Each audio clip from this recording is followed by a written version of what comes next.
Kita bersyukur juga kita ada di gereja keluarga Kristus. Karena dengan nama gereja keluarga Kristus, kita diingatkan bahwa kita adalah keluarga Kristus. Namun untuk menjadi satu keluarga Kristus itu bukan hal yang mudah. Oleh karena itu kita harus saling mengenal satu dengan lainnya. Kita harus saling bersahabat dengan satu dengan lainnya agar kita bisa menjadi keluarga Kristus. Oleh karena itu saudara, hari ini kita mau belajar tentang bagaimana kita menjadi sahabat Kristus sehingga kita menjadi satu keluarga Kristus.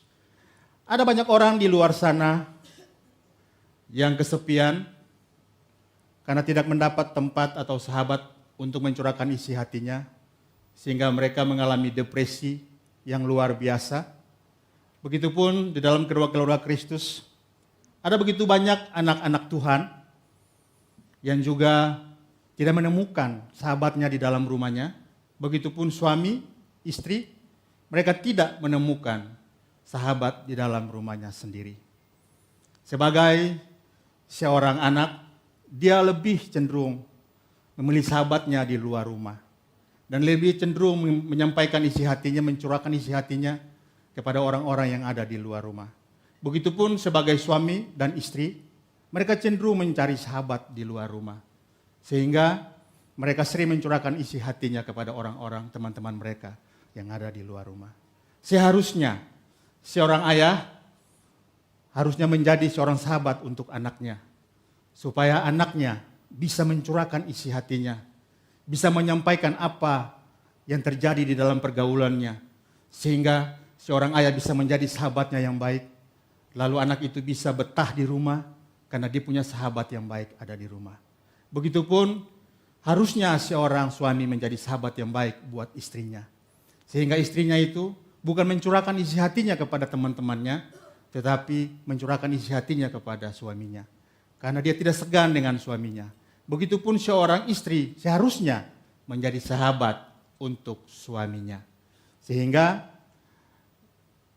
suaminya itu bisa mencurahkan isi hatinya kepada istrinya, bukan kepada teman-temannya. Nah saudara, oleh karena itu saudara, hari ini kita mau belajar bagaimana keluarga kita menciptakan satu persahabatan. Sehingga ketika di dalam keluarga kita sudah bisa menciptakan persahabatan antara satu dengan lainnya, antara anak dan orang tua dan anak, antara suami dan istri, sehingga sangat mudah kita mempraktekkan persahabatan itu di tengah-tengah gereja Tuhan. Lalu kita menjadi satu keluarga Tuhan yang baik di tempat ini. Amin. Oleh karena itu saudara, mari kita lihat seperti apa bagaimana menjadi seorang sahabat Kristus.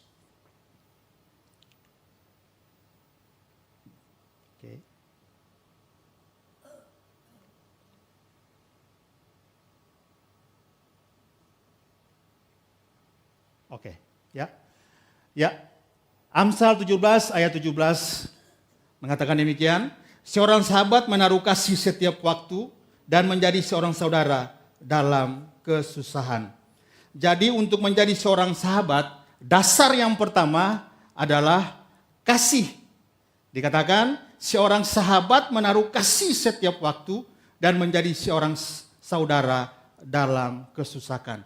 Jadi yang pertama, dasar dari persahabatan atau menjadi seorang sahabat adalah dasarnya adalah kasih. Kita lihat saudara, bagaimana persahabatan antara Yonatan dan Daud ketika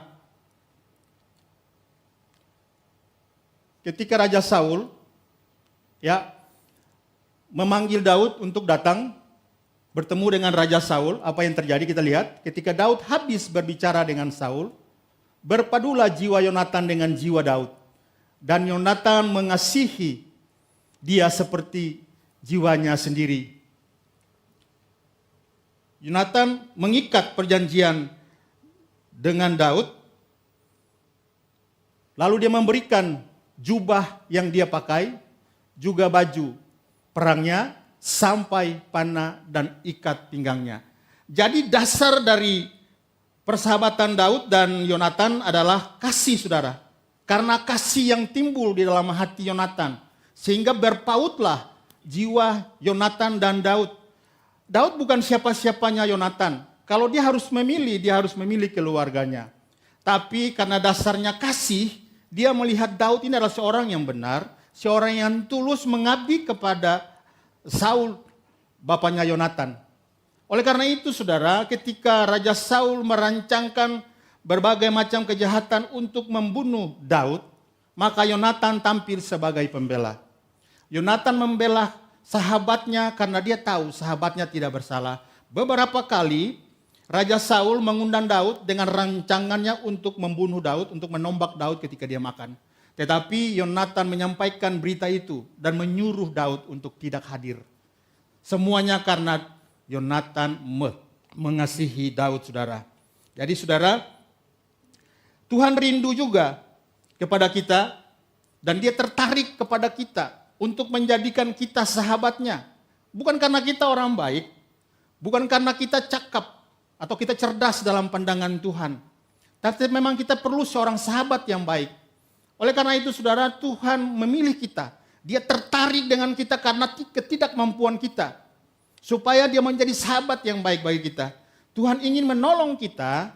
Tuhan ingin memberikan yang terbaik bagi kita. Dia ingin mengangkat kita dari segala keburukan kita. Dia akan menolong kita, membimbing kita, menuntun kita sebagai seorang sahabat yang baik. Saudara, oleh karena itu saudara, hari ini kalau kita ada duduk di sini dan kita menjadi sahabat Kristus, itu ada di dalam rencana Tuhan. Karena Tuhan tertarik dengan kita, saudara.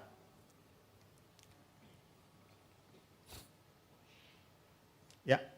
Yang kedua, untuk menjadi seorang sahabat yang baik, seorang sahabat sanggup menolong sahabatnya. Seorang sahabat menerima orang lain apa adanya, tetapi tidak membiarkan orang lain sebagaimana adanya. Ya. Seorang sahabat menerima orang lain apa adanya, lalu dengan kasih dia mendorong sahabatnya, dia membimbing sahabatnya, dia mengerahkan sahabatnya untuk mencapai potensi yang maksimal di dalam hidup sahabatnya itu. Kita membutuhkan seorang sahabat seperti itu. Tetapi kita juga perlu menjadi seorang sahabat seperti itu. Jadi kita tidak menuntut seorang sahabat yang baik untuk mendorong kita, untuk membimbing kita, untuk mengangkat kita supaya kita mencapai potensi kita yang maksimal di dalam Tuhan. Tetapi kita juga harus bersedia untuk menjadi seorang sahabat seperti demikian. Kita berani menjadi seorang sahabat yang baik untuk mensupport, menolong, dan menuntut, mendorong setiap orang yang ada di sekitar kita untuk menjadi lebih baik di dalam hidupnya. Itulah dasar kita, saudara. Seorang sahabat adalah orang yang melipat gandakan kegembiraan dan mengurangi kesedihan. Seorang sahabat adalah orang yang melimpah gandakan kegembiraan. Maksudnya begini, saudara. Kehadiran kita membawa sukacita kepada sahabat kita. Kehadiran kita membawa damai sejahtera bagi sahabat kita. Kehadiran kita bisa memberikan pengharapan bagi sahabat kita. Karena kehadiran kita itulah dia merasa memiliki semangat karena ada bantuan, ada support dari sahabat terbaiknya. Sehingga kehadiran kita itu membuat dia bergairah kembali, dia memiliki semangat kembali dalam menghadapi setiap persoalan hidupnya. Itulah fungsi seorang sahabat. Jadi kehadiran kita itu semata-mata untuk memberikan dia kegembiraan demi kegembiraan, sukacita demi sukacita, dan pengharapan demi pengharapan. Kita tidak menambahkan kesedihan di dalam hidupnya. Itulah seorang sahabat yang baik. Yang ketiga, seorang sahabat adalah orang yang berani menegur. Seorang sahabat yang baik adalah orang yang berani menegur sahabatnya pada tempat dan waktu yang tepat. Dengan mempergunakan bahasa yang tepat, maka tegurannya akan menjadi berkat. Sekali lagi saya bacakan, bahwa seorang sahabat harus menjadi orang yang baik adalah orang yang berani menegur sahabatnya pada tempat dan waktu yang tepat. Dengan mempergunakan bahasa yang tepat, maka tegurannya akan menjadi berkat buat sahabatnya. Seorang sahabat bukan menjadi seorang penjilat dan cari muka. Biasanya kita menemukan itu. Supaya dia tetap disayangi pemimpin, maka perilakunya bukanlah perilaku yang baik. Bukannya dia menegur sahabatnya, tapi dia menjadi penjilat. Mungkin saja pemimpinnya salah, mungkin saja pemimpinnya kurang tepat, kurang benar. Seharusnya dia menegur pemimpinnya itu dengan kasih, supaya ada perbaikan. Tetapi yang sebaliknya, dia menjadi seorang penjilat dan mencari muka. Tetapi seorang sahabat berani mengambil resiko untuk menegur sahabatnya, karena dia ingin sahabatnya menjadi lebih baik, lebih sempurna, lebih maksimal, dan menjadi orang yang dipandang baik. Itulah seorang sahabat, saudara. Kita lihat di dalam Amsal 27 ayat 5, lebih baik teguran nyata-nyata daripada kasih yang tersembunyi. Jadi seorang sahabat itu adalah dia berani mengambil resiko untuk menegur. Terkadang saudara, seorang sahabat yang baik akan berani menegur walaupun terkadang tegurannya dianggap tidak berpihak dan terkesan menjatuhkan sahabatnya. Jadi terkadang saudara, ada suatu kerinduan yang baik dari seorang sahabat yang baik untuk menegur. Tetapi terkadang pandangan dari sahabatnya dari sebelah sana saudara, terkadang menganggap itu sebagai hal yang tidak mendukung. Hal yang tidak berpihak kepada sahabatnya. Oleh karena itu terkadang kalau kita menegur sahabat kita, kita dimarahin saudara. Nah ini risikonya seorang sahabat yang baik, dia berani mengambil tindakan itu walaupun risikonya dia tahu. Mungkin saja sahabatnya tidak lagi mau bersahabat dengan dia. Yang berikutnya saudara, yang keempat, seorang sahabat ada di saat semua orang meninggalkan kita. Pada tahun, kalau saudara lihat gambar ini, pada tahun 2016, seorang wanita dari Denmark, dia dengan timnya ada di Afrika, saudara, lalu mereka menemukan anak ini. Anak ini dibuang oleh keluarganya karena mereka menganggapnya seorang penyihir. Dan orang-orang yang ada di sekitar situ tidak juga berani untuk membantu atau menolong anak ini. Karena mereka menganggap anak ini adalah pembawa bencana, pembawa sial. Sehingga anak itu terlantar dan tidak diberi makan, tidak diberi minum. Dan anak ini nyaris meninggal, saudara. Lalu datanglah wanita dari Denmark ini, dia dengan tim amalnya. Dia bernama Anya, nama pendeknya, saudara. Lalu mereka mengambil anak itu, memandikan dia, membersihkan dia. Lalu membawa anak itu ke rumah sakit terdekat. Mereka merawat anak itu dengan kasih. Sampai anak itu, saudara, sembuh. Walaupun anak itu penuh dengan berbagai macam penyakit. Anak itu beberapa bulan baru anak itu bisa pulih. Karena begitu menderitanya, begitu luar biasanya anak ini tinggal di jalanan. Mungkin sudah bertahun-tahun. Anak ini waktu itu umur 4 tahun. Jadi memang anak ini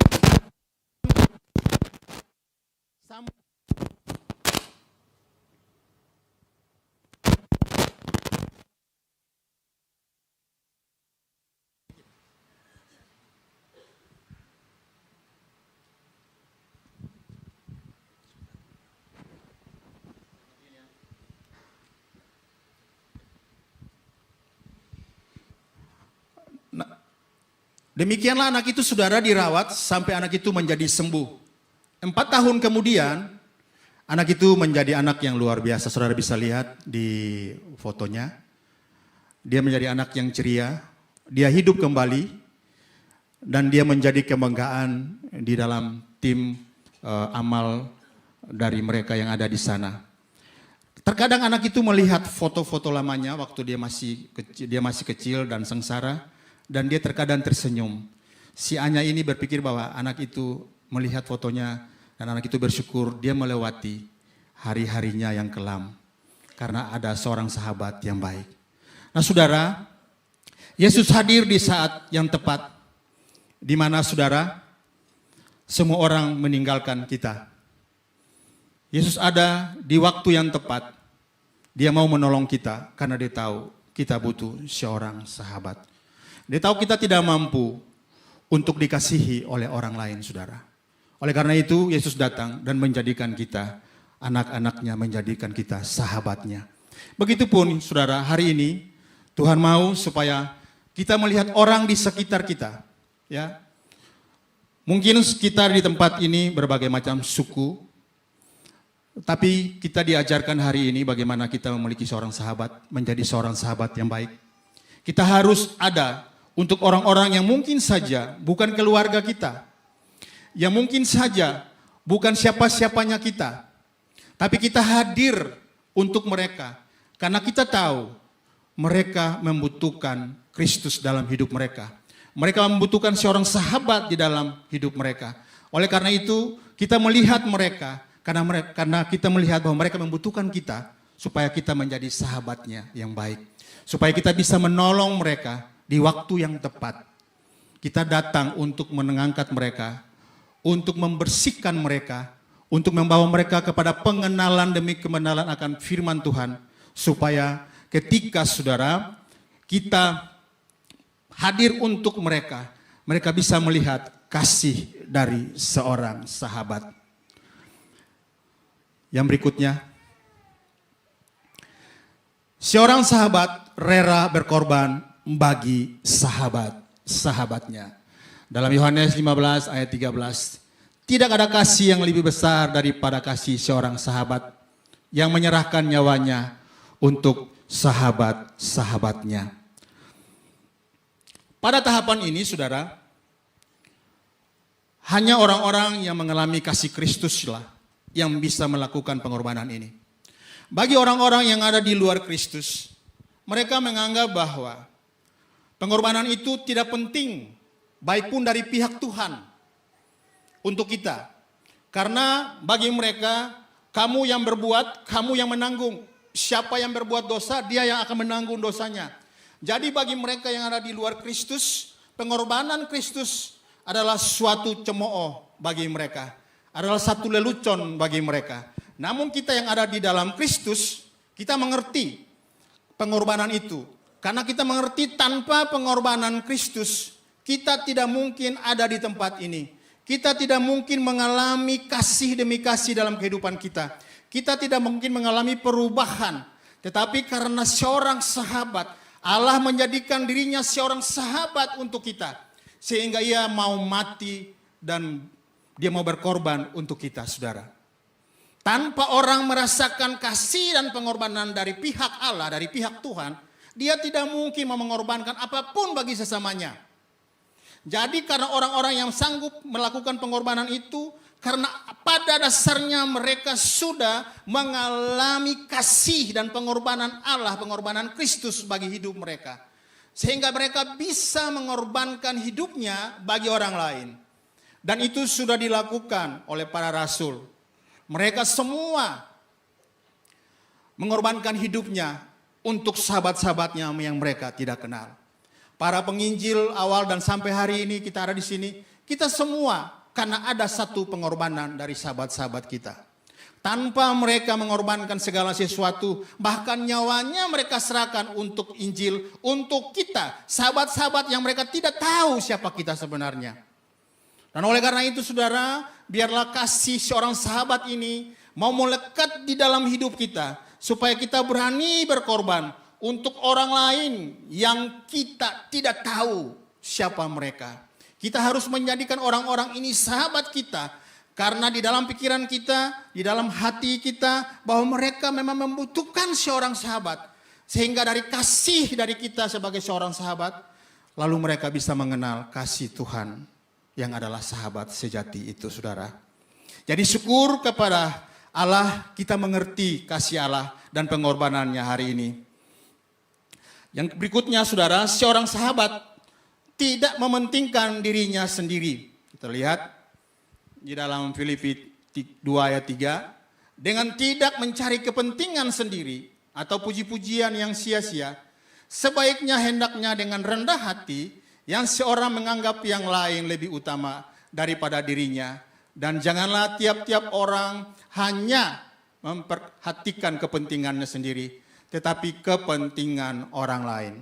Jadi bagaimana saudara kalau seorang sahabat yang baik itu, dia tidak mementingkan diri sendiri. Kristus sudah mengajarkan itu. Dia tidak berfokus kepada dirinya sendiri, tetapi dia berfokus kepada sahabat-sahabatnya. Karena dia tahu lewat pengorbanannya, sahabat-sahabatnya itu bisa ada bersama-sama dengan dia nanti di kekekalan. Begitupun dengan kita saudara, kita tidak diajarkan untuk mementingkan diri sendiri, tapi kita diajarkan untuk menyampingkan kepentingan pribadi. Kita lebih mengutamakan kepentingan sahabat-sahabat kita. Orang yang selalu mengasihi dirinya adalah orang yang kekurangan kasih Tuhan. Kalau kita lihat sahabat kita atau orang di sekitar kita, kalau mereka masih terus menganggap dirinya bahwa kamu harus tahu, saya sudah berbuat baik kepada dia, saya sudah berbuat banyak kepada dia, tetapi balasannya itu apa? Tidak ada balasan yang baik kepada saya. Mungkin saudara pernah menemukan orang-orang seperti ini di sekitar kita. Dan saya mau pastikan, inilah bentuk orang-orang yang mengasihi dirinya sendiri. Yang hanya mementingkan dirinya sendiri. Dia hanya peduli kepada kepentingan-kepentingan pribadinya. Tanpa peduli dengan kepentingan-kepentingan orang lain. Dan kalau orang itu sudah bisa merenungkan betapa besarnya kasih dan pengorbanan Kristus yang adalah sahabat kita, maka dia akan mengalami kelepasan dan kelegaan. Orang yang masih berputar-putar dengan egonya, dia akan mengalami kepahitan dan kepahitan.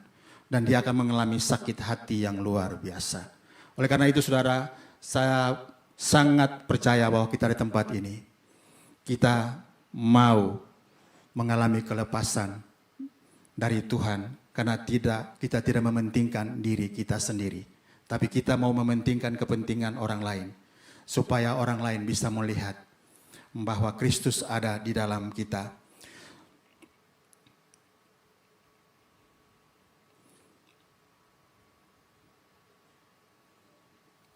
Kita lihat berikutnya saudara.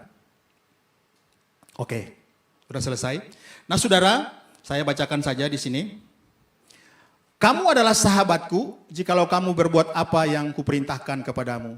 Aku tidak menyebut kamu lagi hamba, sebab hamba tidak tahu apa yang kamu sahabat. Karena aku telah memberitahukan kepada kamu segala sesuatu yang telah kudengar. Jadi saudara-saudara, yang berikutnya adalah kita harus mengerti bahwa dimanapun kita berada, kita harus sadar diri bahwa kita ini adalah sahabat Kristus. Kita dipilih untuk menjadi sahabat Kristus supaya kita bisa menunjukkan diri bahwa kita ini adalah sahabat Kristus. Dan seorang sahabat Kristus, dia harus tahu bahwa dirinya, perilakunya, karakternya, dia harus jaga. Dia harus memperhatikan betul apa yang dia lakukan sehingga tidak mempermalukan Kristus yang adalah sahabatnya.